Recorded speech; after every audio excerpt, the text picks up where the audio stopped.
Good morning, Boracay. It's our second day here and we're planning na mag-land tour or possible island hopping. We're not yet sure at titignan namin kung ano yung magiging ganap.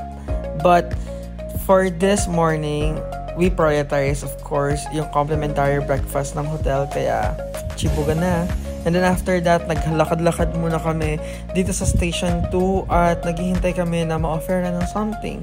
And boom, finally, someone approached us at sinabi na meron silang offer na 900 pesos daw per head for an island hopping at may kasama na daw yun na only buffet lunch.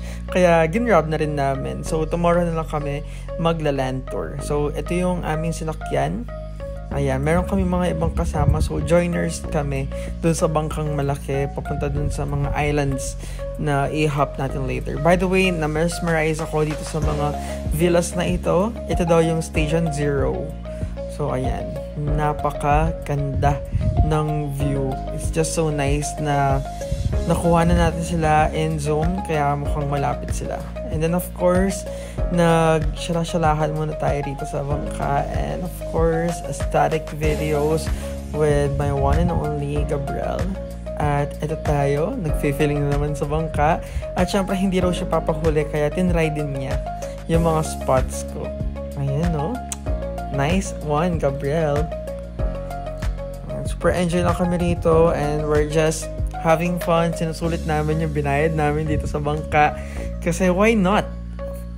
Ayan, so smile. And then, napakakitang video na to kasi wala lang. And then, dito na yung spot kung saan kami snorkeling. At maganda ang nasa ilalim. Maraming fish. And then, here's the buffet lunch. Ayan, tinira namin ni Rana yung mga oysters dyan. At ito na kami, pabalik na kami dun sa bangkang sasakyan namin. Kasi we're going to Crystal Cove, which is this island. This one is exclusive, kaya meron siyang bayad na I think 300 pesos per head. At ito yung makikita dun. So, meron mga ganitong spots where you can take photos. At meron din silang mga underground kinemaroots na mga spots where you can swim freely. Ayan siya. So, para siyang cave. Tapos, you can swim there. Malamig ang tubig kasi shaded siya. At yan, nag-enjoy lang kami at tinitignan lang namin itong mga ibon na nandito sa taas ng island. Ayan. So, lakad na. Ito na yung pabalik na kami doon sa bangka kasi medyo pagod na rin kami rito at dahil mauga yung ating biyahe is nahilo-hilo ako. Ganun na rin si Drew dito sa aming biyahe. Kaya pabalik na kami doon sa bangka kasi mag-rest na ang mga ading. Ayan na. Tapos na yung island hopping. So, yung mga pinuntahan naming island ay ilan lang, si Puka Beach, yung Crocodile Island, yung Crystal Cove. Ayan, bilang lang sa mga daliri namin yung mga napuntahan namin. At eto na kami, pabalik na dun sa White Beach. Which is okay lang kasi at this time parang 2 o'clock pa lang naman. So, mahaba-haba pa yung araw.